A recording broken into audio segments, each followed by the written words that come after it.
where the agent is only helping with the earlier parts of discovery and the earlier parts of consideration, but then the human, for both the purposes of deep consideration for reasons of context that they can't share or can't easily tell the agent, or out of pleasure alone, just the desire to do the shopping activity, will remain with the person.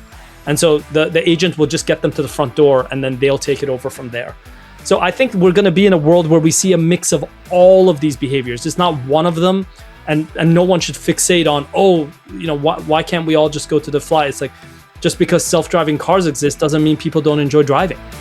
Welcome to the Retail Agentic Podcast, where we explore the intersection of retail, e-commerce, and AI agents, which we call Retail Agentic.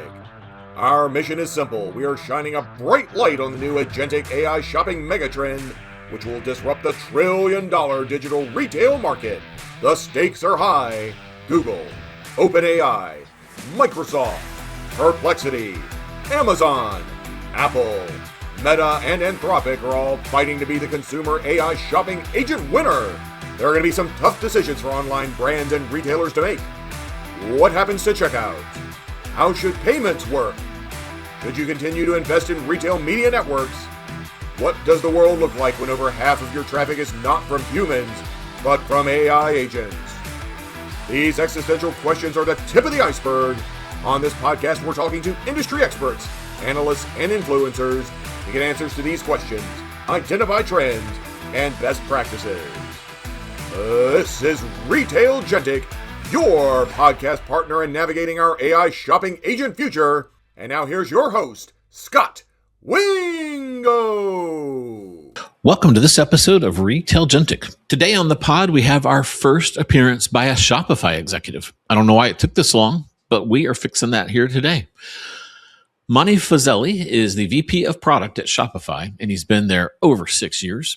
In this conversation, we go over his background, what his role entails at Shopify, and as you could probably guess, given the focus of this podcast, his responsibilities include all things agentic commerce. We start first with his definition of agentic commerce, because I've learned we really need to kind of nail that down before we talk to folks. And in there, he offers a pretty interesting framework that I think you'll enjoy. He then shares some insane stats about what they're seeing at Shopify across all their merchants as it relates to agentic commerce, the traffic, the conversions, the average order value, and some of the long tail information, which I thought was really interesting to hear. Finally, we go really deep into the agentic commerce suite of offerings that are overall at Shopify, and then they've worked hard on their spring edition to update. That includes their product catalog functionality, the Shopify Sidekick, and all the things it can do, agentic storefronts, and some of the cool new offerings that Shopify is leaning into that they added with the spring edition. It's always good to hear about these features and industry trends from the people on the front lines. Mani is just like right there at Shopify, helping them navigate all the different protocols, think about how they want to support this for merchants, think about what they're going to put in the platform, what's appropriate for the third-party app store.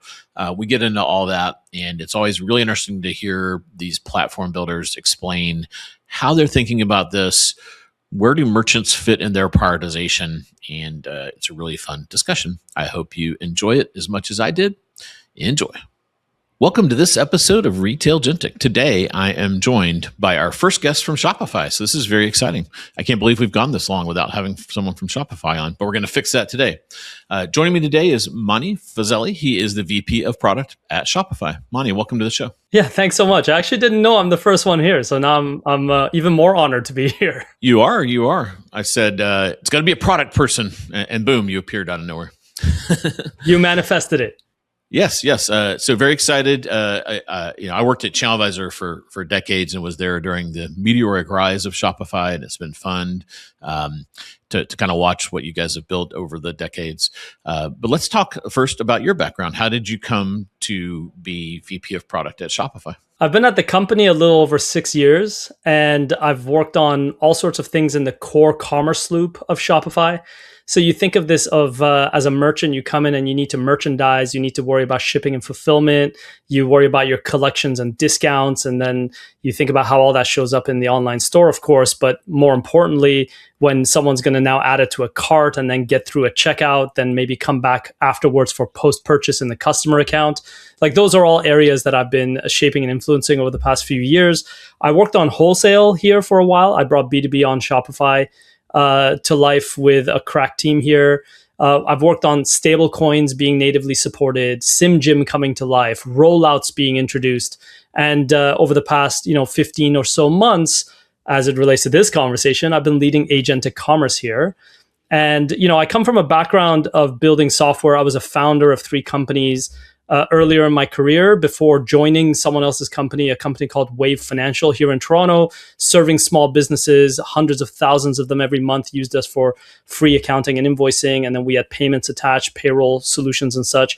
So I had this real experience of serving entrepreneurs. And we call them brave entrepreneurs, and allowing them to go from being solopreneurs all the way to whatever size of company that they could create, which is what drew me to Shopify. Famously, this incredible Canadian company who worried about both those who dreamed about building a business and then those who had gone multinational and were able to do it at multi-billion GMV scale. That was just super attractive for me to come and try my hand at doing it globally.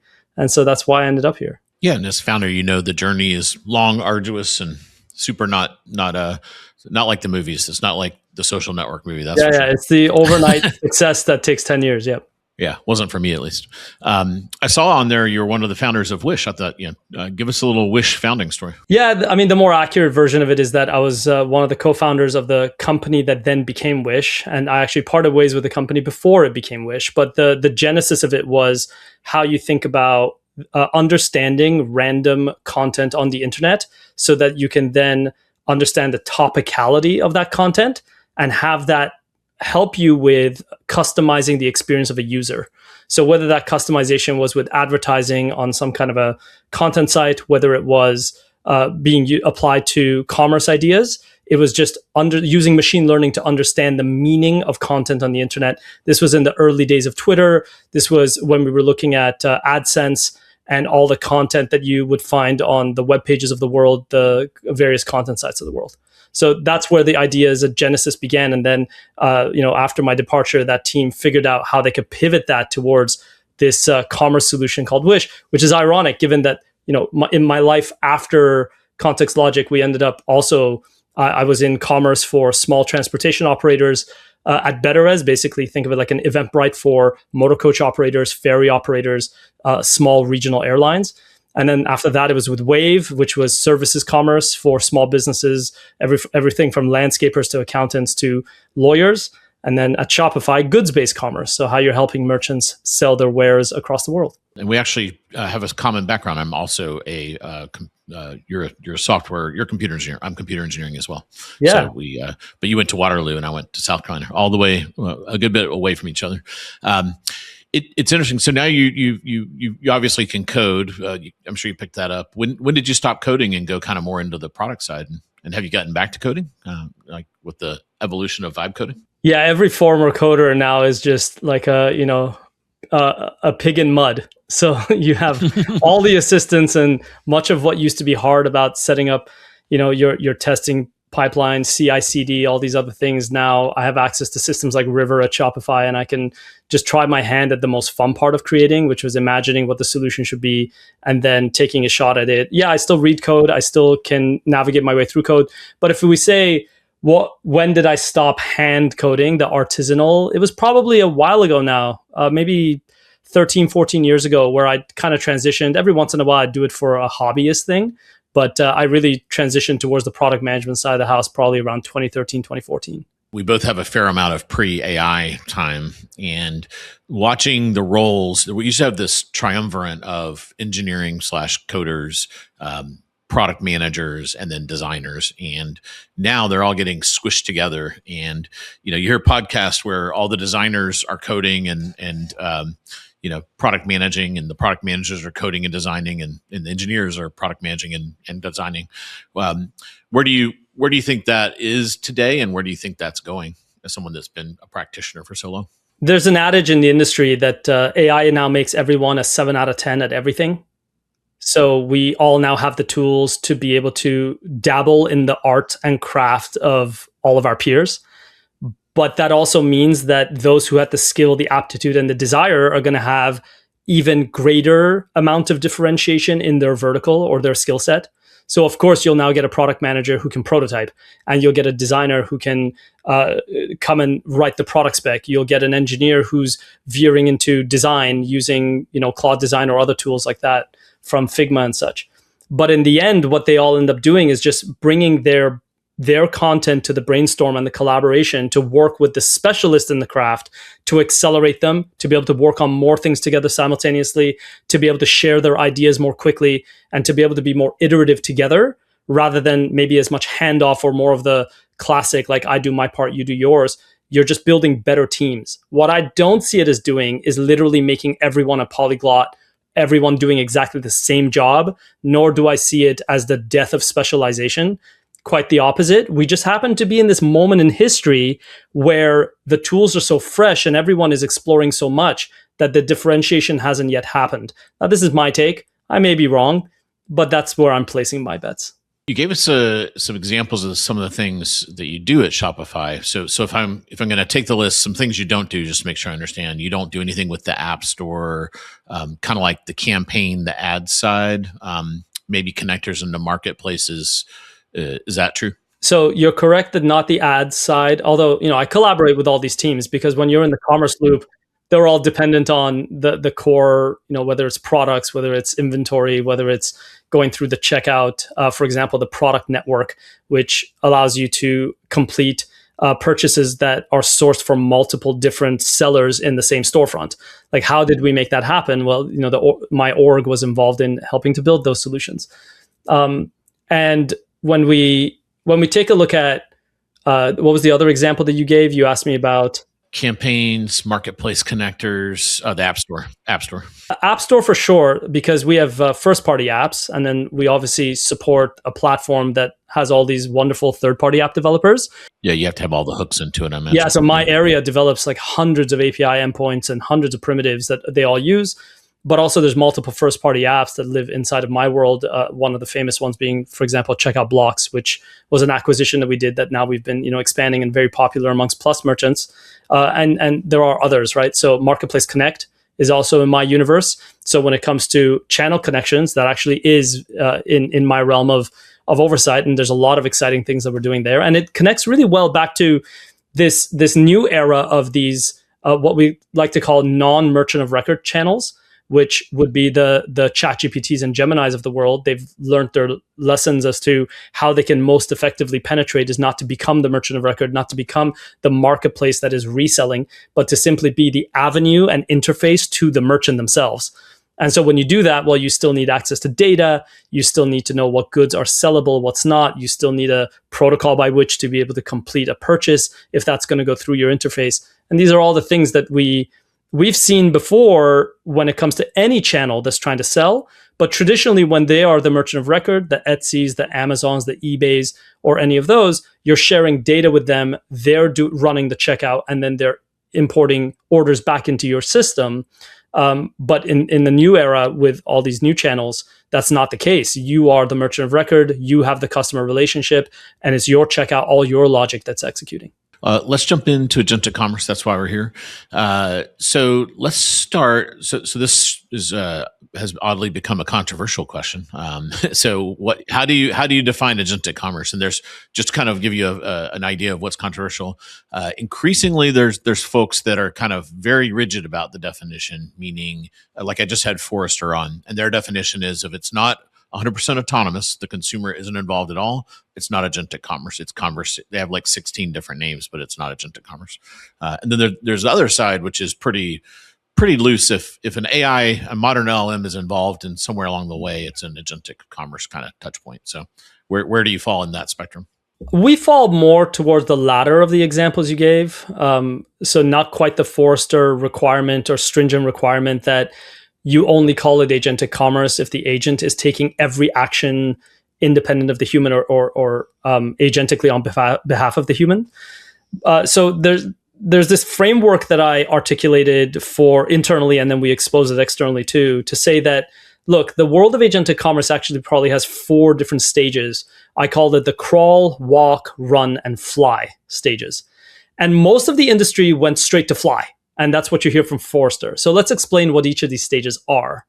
So a crawl, to me, is where actually the gigantic and most impactful portion begins, which is discovery.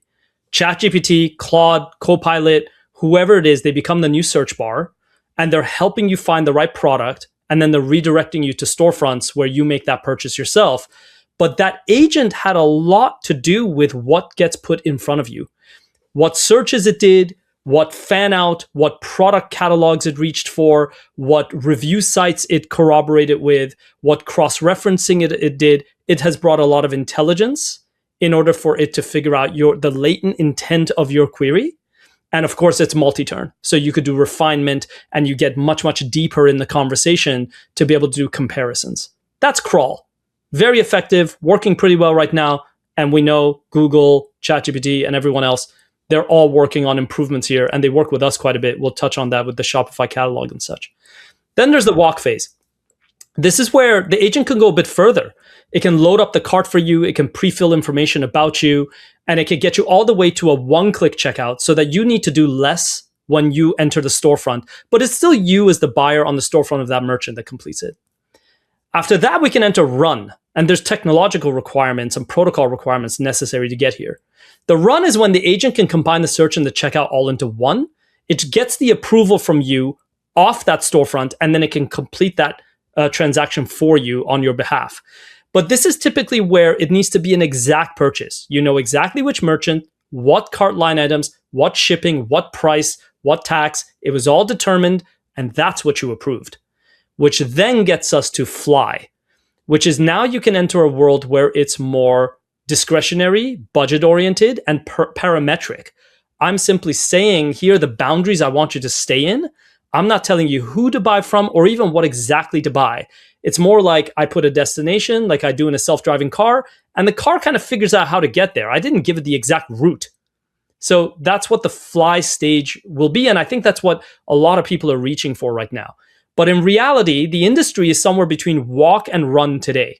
With all the technology that we've built, many of our partners have built, what you're seeing elsewhere, that's roughly where we are, between walk and run. Let's use that, and you can use the framework or however you want to frame it up. But Harley on the last call had some really good stats. I'm sure you have them memorized, so feel free to drop them in there. I won't bore you with them. But where do you think we are? Where is Shopify on this continuum of agentic commerce?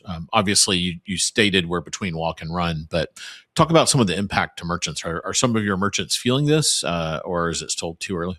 Oh, no, absolutely. Merchants are feeling it. And what's fascinating is that the Shopify catalog, which is this the aggregate set of data that we have normalized, cleansed, and then packaged to be able to be distributed to all the agentic storefronts that are reaching for this information, so then they can have higher quality results that they show the buyer with any query. This has dramatically improved the set of results that the buyers are seeing, which is changing the nature of how those buyers interact and then how deeply in the consideration funnel they are when they come to a storefront on the redirects. And then, of course, we could talk about the native checkouts that some of our partners are attempting through Universal Commerce Protocol. But the stats are that like a new buyer who orders from an AI search is occurring at roughly twice the rate versus traditional organic search. So, the idea being that those who get exposed for the first time to a merchant through AI are more likely to make the purchase. So we saw that AI-driven traffic, I have the Q1 stats, the Q2 stats we're just refreshing now, given Q2 just ended. But the Q1 stats were that we were 8x year over year in terms of seeing AI-driven traffic to Shopify merchants.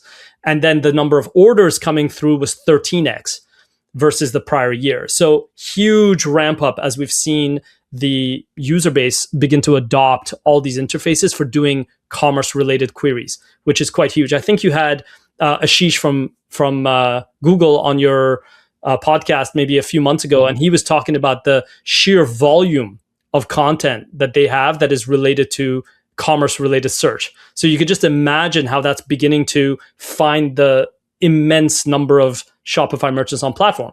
And what we've done and all the work that we put into building the protocols and building the platform is to ensure merchants don't actually have to think about it.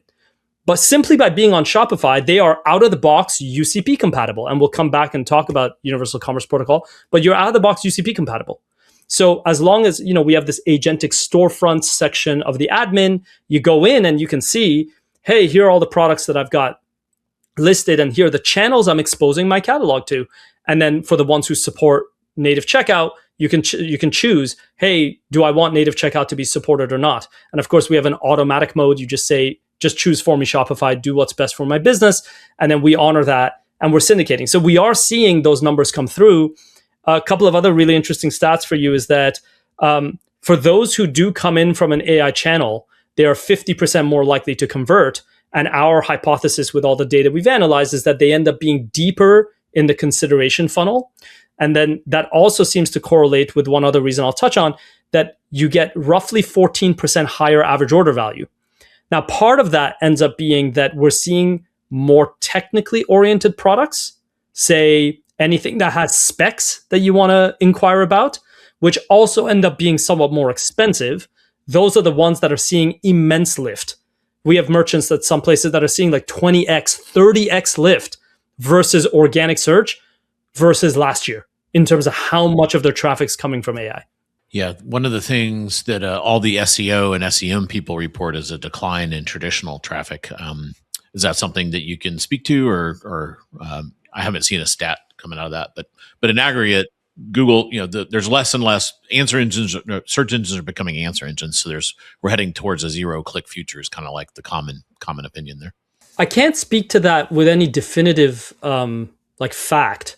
I've not seen stats that suggest that organic search is plummeting or going down in that way. So there is a degree to which I wonder if this is more additive, but I'd just be speculating. I don't have a stat that I can give you right there to refute or deny that.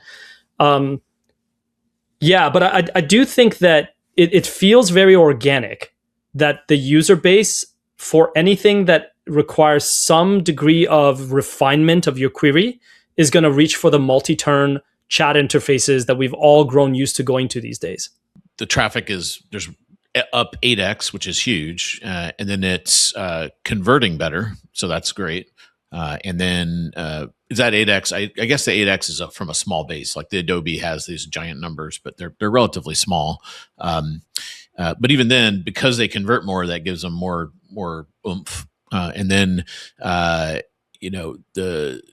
the orders, you are seeing orders though. So that's interesting. 13x to prior year orders. So they're, not only are the traffic's better and it's converting better, the order volume is really coming through there and also at a higher AOV. So yeah, that's awesome. It's like checking all three dimensions of e-commerce are getting multiplied by this. It's pretty wild. Yeah. The other thing that we're seeing is as you, when the Shopify catalog is used as part of as the search process, again, higher quality inbound and higher likelihood of conversion. I don't have those stats exactly, but both of those are factored in. And the reason for that is that the quality of the data and the freshness of the data is higher.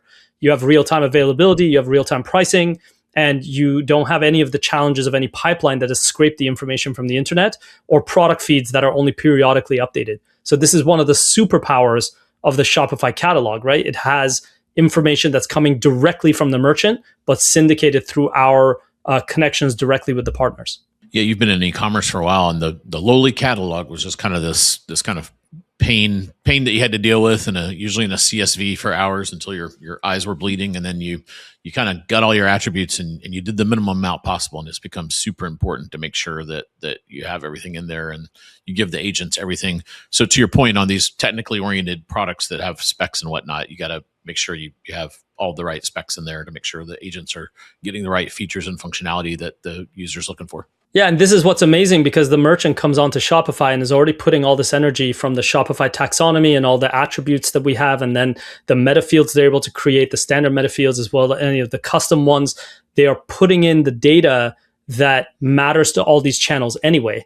And so there's enormous opportunities for us to then be able to take that information and use it to the benefit of the merchant to be able to syndicate information on their behalf. And then many of these systems in the future are going to be working with us. For example, we have another system called the knowledge base, where as you give today, like FAQ pairs, right? Frequently asked questions, and the way that you're handcrafting the answers, but we also run LLMs that are able to take your store configuration and produce a set of those answers for you. Again, lower the amount of work you got to do by simply being on Shopify, and then able to expose this information. Some of it goes via agents.md or llms.txt, but then some of it is via an MCP server that the agent is able to reach for, and we publish that so that they're able to make user-based queries at the time of some chat session that's occurring to add additional knowledge to the interaction. Sometimes it could be about return policies, or it could be about sustainability stance, or it could be about fair trade. But sometimes we're going to evolve it in the future to sometimes be about the product itself. And again, how much can you learn from the metafield data that's in Shopify that the merchants already put the energy to give us? And that's what the superpower of all this technology that we spend energy on to develop and to code, that then benefits the largest merchant all the way to the smallest that just joined us. And in terms of scale, there's over 1 billion products across millions of merchants in the Shopify catalog. And I do remember the stat. It actually is. It rhymes with another stat, which is why I was doubting myself. But the traffic converts 2 times better versus any stale or incomplete scrape data. So to the best of our ability from all the data we collect, it's that much more impactful to have this, real-time data on availability and on pricing. Also, obviously, your images and descriptions and titles and everything else that matters too. I saw a blog post, and I'm not an expert on this, but it said some people were poking around and they found that Shopify stores have WebMCP. Is that something you're familiar with? Yeah, WebMCP is something we're interested in, have been contributing to, and asking ourselves, like, how would WebMCP fit into the experience set of coming to a storefront and having an agent be able to interact with that storefront. I don't remember the latest of the work that we've done there, other than we have looked at the various tool calls that you can make, including interactions with getting more information from the store, from being able to get a specific product, being able to add it to cart. I think even being able to redirect to checkout are all capabilities that we've explored being in WebMCP. And I think we sit on the governing body that's trying to basically evolve it at the protocol level. Are you the guy that sits on the protocol things, or is there other folks at Shopify that do that? It's usually other folks who sit on it, but I'm tied to all the protocols, and I have my internal channels where all the information comes my way, and I know and I keep up with what's happening in all the major protocols, including WebMCP, UCP, MCP, AP2, Bot Auth, and yet other ones that are under development. Yeah, did you guys? I saw another thing today about that. I can't remember. So you got 404, is it 402 or 403? It's one of the HTTP level protocols. X402, I think, is the one. X402, yeah. Are you guys on that one as well? Yep, we are. We have, both. All the protocols. Yeah, both X402 and I think it's called MPP, which was introduced by Stripe, if I remember correctly. But any protocol that is in this world of being able to use stable coins and being able to do like basically metered usage or proof of payment against accessing a resource is absolutely something that we care about. And the way to think about Shopify is we always want to be at the frontier of where commerce is going on behalf of our merchants so that they get that benefit for free. You're part of our ecosystem. We will expend the time and energy to literally invent that future, so you never have to be behind the times when it comes to technology. Before we move on, one feature request is you guys always do a really cool holiday kind of thing. It's been various things over the years. Would love to see an agentic commerce call out on the holiday thing. So that's my one. I'll inject a feature request right into the guy that can at least get someone to talk about it. I will take it under advisement. It's a good idea. Thank you. Thanks. I appreciate that. Let's talk a little bit more about protocol. So the earlier one was ACP, and now we've got UCP, and as you mentioned, you guys are super involved in that. And protocols are interesting because there's always I found I'm a product catalog guy, and then everyone gets excited about the payment side. What gets you excited about UCP? UCP is a labor of love for sure from Shopify. Like, we were at the genesis of its creation. I recall sitting in the room and speaking with Ashish and saying, "I think we need to pen this thing together." So it's a pretty important protocol to Shopify, because we believed that 20 years plus of millions of merchants, billions of transactions, trillions of dollars processed, and being the company that as a platform has to work across all the diversity of commerce, everything to do with every third-party system, payment systems, tax systems, fulfillment inventory systems, pricing and discounting systems, that we had the hard-earned wisdom and battle scars to be able to shape a protocol that tried to represent commerce without it being reduced to nothing but incompatibilities. And this was the thing that worried us greatly, that if too many people were to try to build this, we would spend years trying to undo things or figure things out together in order to not have it be reduced to a derivative product. So you think about the complexity of everything from, say, subscriptions, pre-orders, pick up in store, split shipping, ship and pick up in one order. Those are just to name a few. Bundles. These are all very standard concepts in the world of commerce.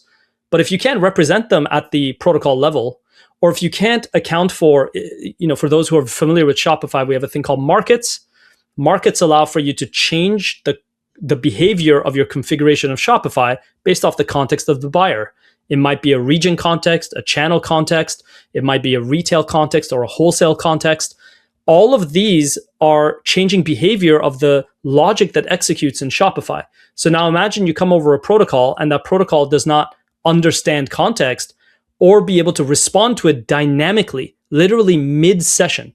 So if you come into Shopify today and it's the merchants configured it to sell in USD in the US and CAD in Canada, and you were to start with a US address but change it to a Canadian address, our web checkout would instantly reconfigure everything to be correct. Correct pricing, correct discounts, correct deals, whatever it might be, even maybe the inventory availability and your shipping options. So now imagine you tried to do that through an agent or through APIs and the protocol didn't support this concept, like mid-session. So it was this kind of passion for getting it right that is what compelled us to be the ones to be, like, at its very core, shaping this protocol. And there's so much more to say about it, but that's really what got us excited. That's really what drove me to want to make sure that Shopify participates here. So let's kind of pivot to merchants. That our audience is largely merchants. What are some of the things they can do to win? You've mentioned obviously the catalog part. You've got the Agentic storefronts. You've got some really cool insights that were part of the spring edition. I think is one of the big features that rolled out there. When a brand comes to you, what do you say, or what are Monty's like top 5 things that they should be doing? The top thing is product data, and it's ensuring that you don't just have data, but you've thought very deliberately about the structure of your data, your descriptions, your options, your attributes, your disclosures. We recently released a feature called product disclosures that allow you to put certain kinds of warnings that are jurisdictionally required for legal purposes, such as like choking hazard, or in California, Prop 65 warnings on material. So it's making sure that you get these facts into the system. And for many, many merchants out there, what they also need to do is think about, when they have options, how do they want those options represented and merchandised on their storefront?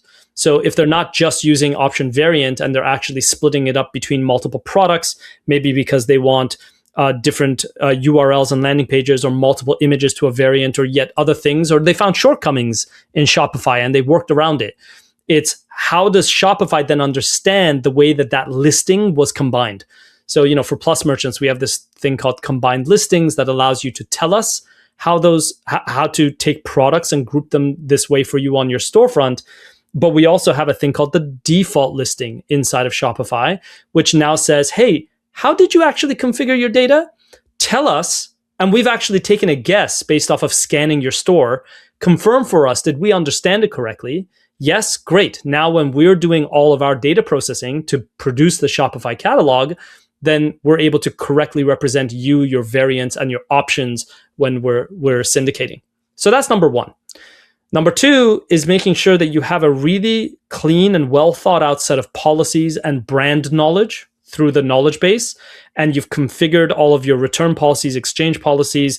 EU just introduced back in June the right to withdrawal within 14 days. So if you're selling to the EU or you operate there, making sure you have those configurations correctly. Because the more of these facts about the operations of your business that we've modeled and understood, the more we're able to correctly represent that without you needing to do anything additionally in these channels. And then, of course, the last one is that your checkout and the configurations you put into your checkout, what you consider business critical as an extension you configure or the settings you have in there, understanding that those are being carried over for you automatically in these agentic environments because of the structure of UCP as a protocol. So it has this really neat feature that we built into it called an escalation. So what we do is we recognize that you have some configuration where a piece of information needs to be collected that as of today, it can't be done directly through API with the agent. Maybe it's a UI extension doing something like age verification. Or maybe you have a bespoke calendar picker for a delivery date and time to a specific location because you're a furniture company. Well, what we did is we designed for now that UCP is able to trigger an escalation and say, hey, you need to get a human back in the loop. And here's a continue URL that takes all the data that's already been exchanged with me and pre-filled with me into this checkout session. And it ensures that it's all present in this web checkout form now the human's going to come back into. So it allows for these really seamless handoffs that end up working pretty well. So it's this configuration inside of Shopify that you just make sure everything is done correctly. And now we represent you everywhere. And again, this ethos of do as little as possible from the merchant side to get them up and running everywhere. The consumer will get a note that says, hey, we need a couple more pieces of information for you before we can complete your order type situation. And yeah, the agent has the ability to build whatever user experience they want around it, because what the protocol's done to them is said, hey, there is a reason why this session cannot be completed over API. Here's the continue URL, and here's the reason. It's called requires escalation. And so then the escalation is handled. They can open a web view and load that continue URL. They could pass the continue URL to the user and say, hey, click this out to your browser. Those are the kinds of options that they have. Interesting. I haven't seen that as part of UCP. It's like a little escape hatch for the more complicated things. So product data, policies and brand knowledge, escalation, anything else? Well, there is, there's obviously the age-old adage of like build word-of-mouth interest in you as a business. This is one of the unique things that in the LLM era behaves a bit differently than back in the pure information retrieval blue link search era. Obviously, all the search engines of the world have been crawling data forever, building incredibly sophisticated graphs of knowledge, the internet, and products. However, what we're finding is that what used to be consensus building based off backlinks, what used to be consensus building based off of, let's say, the strength of the advertising loop, where you had the merit-based, what is my willingness to pay, then what's my click tracking, and what conversion did I get? Now you can have fairly disconnected pockets of consensus on Reddit or Stack Exchange or really any forum on the internet that is getting gobbled up as part of the pre-training data sets that these frontier labs and model trainers are going through. And then through reinforcement learning afterwards, that is learning from what users are actually interacting with in commerce loops. And then finally, with the access to systems like Shopify's catalog, the ability for the LLMs to understand the intent of the buyer and then reach for the long tail of products out there that could be niche products that are perfect fit to that more sophisticated understanding of what the intent of the user is, has increased. So by building word of mouth presence in whatever pockets of the internet, and not necessarily just relying on, the social and SEO tricks of the past, you're able to get the models to reach for you better. And the more the models improve understanding intent, the more the quality of catalog data availability is increased, then the better results that you get. And what we find is models don't need to learn how to reach for the small merchant. They just need to learn what is the intent of the buyer, and then in their embedding space, can they find the matching of that intent to then a product graph that lets them find the long tail and the niche or the specialty. And this is very much showing up in our data, by the way. I think the stat that we shared is something like 70 or 71% of AI attributed orders that happened last year were from the long tail, meaning that they were outside of the top 100 most popular product categories. So this is both a hypothesis, but also watching in the data, how is it manifesting and why is it that we're seeing so much success relatively in the smallest merchants on the platform, or the ones building with the smallest product catalogs or the most niche and specific products. Agentic insights, is that right? Where you can start to see kind of like, are you being crawled and what are some of the things going on there? Is that the right feature? It's called Agentic. It's called Agentic Storefronts in our admin. That's the storefront part. Yeah, okay. The tab is called Agentic, and then when you click it, you're able to explore your catalog and seeing like popular searches and queries and how you rank against them. And then there's a little indicator that says like how you can improve for your ranking against this query. And then Sidekick comes in. Sidekick being obviously our agent inside of the admin that helps with anything and everything inside of Shopify, for those who are not familiar with it. And it's able to help you then make improvements to your product listings in order to help increase the likelihood of ranking. And that ranking is based off of the Shopify catalog, which mimics what you might expect from another sophisticated search engine and search system, whether it be Google's or OpenAI's or Anthropic's or whoever. So you guys have a merchant-facing agent, that Sidekick. Does Shopify give every store its own consumer-facing agent, or is that where the App Store comes in?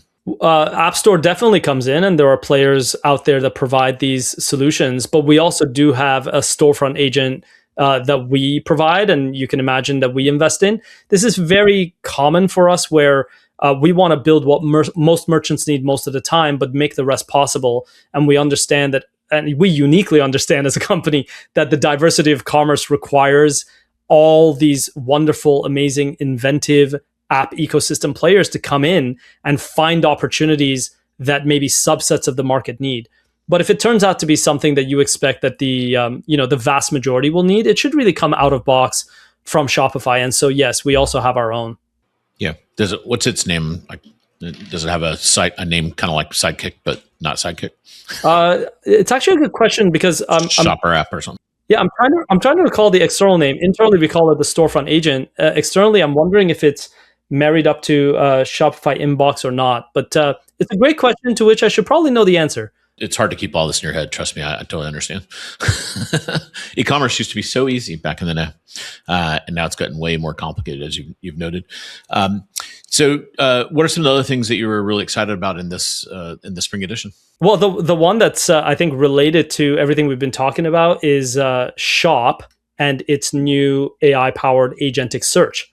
So you for those who haven't tried it, definitely you could go online to shop.app, or you could download the app, famously, and go in there. And now you can be interacting and querying for products with a much more sophisticated search engine, which obviously takes advantage of all the technology that we talked about here on discovery as well, including the Shopify catalog. And it's just so much better in terms of helping me find exactly the right thing. Obviously I'm biased. I love shopping from Shopify merchants. So that's been super exciting. What else? In the world of checkout, we announced this feature called Ship and Pick Up in One Order.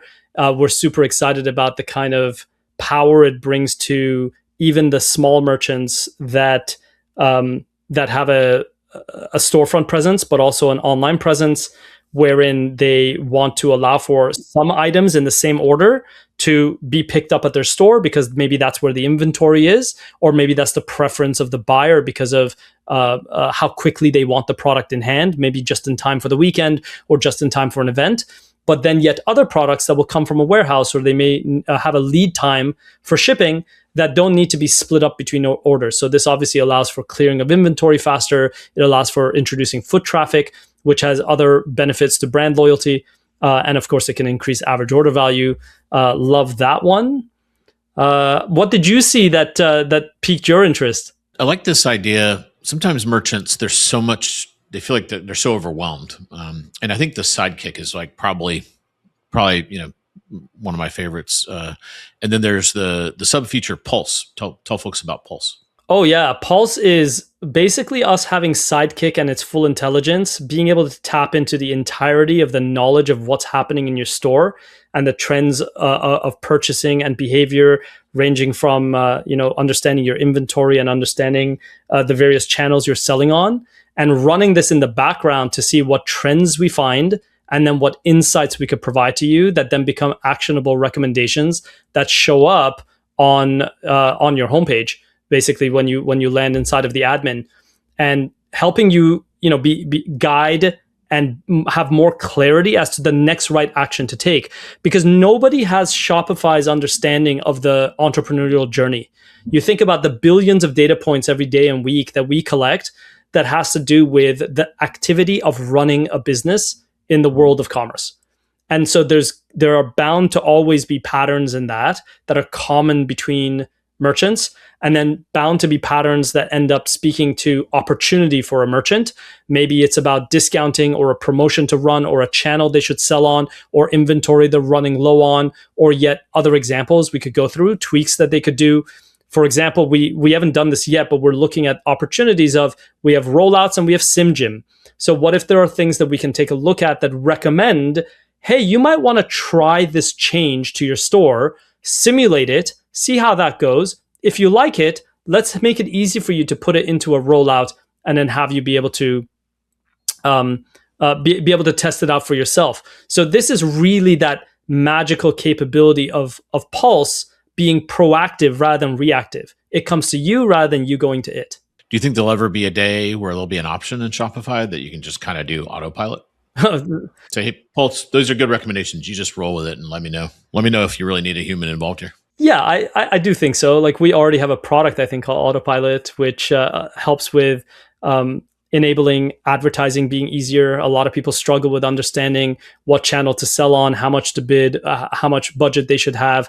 So, and whether they're performing well or not. So the idea of an Autopilot is to help automate that, because it's very data driven. We have all the pipelines, we have all the relationships. We can just make it so much easier to make assessments for you. And then you just give it a budget and it can help you get traffic, which, by the way, ends up being, in every survey we ever run, the number one thing that most merchants care about is, I just want help getting traffic. So definitely that. So as soon as you go there and you also take a look at all the other capabilities we've talked about here, then yes, autopilots will exist inside of Shopify. The question ends up being, and this is our ethos, you always put the control in the merchant's hand.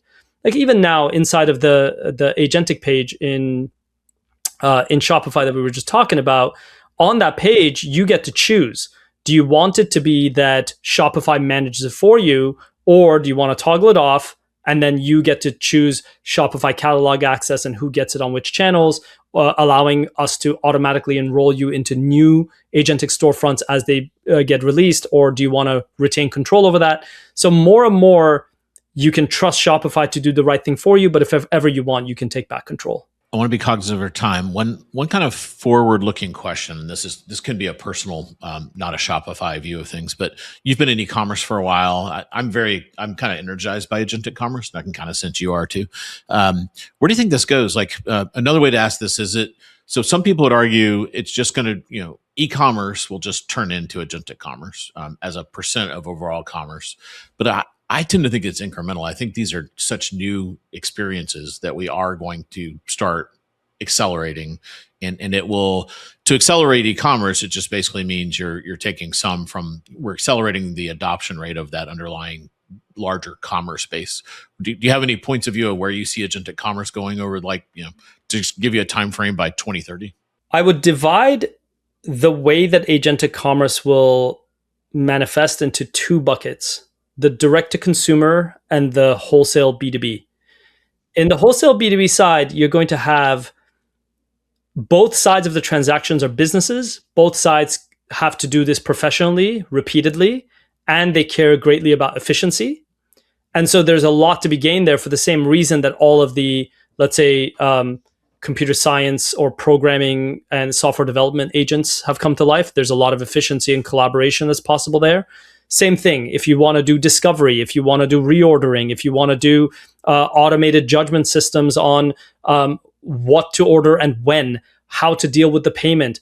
The old world used EDI to do a lot of this, but humans had to be involved. E-procurement software is involved. You have, catalog distribution techniques and bespoke catalog integrations with ERPs.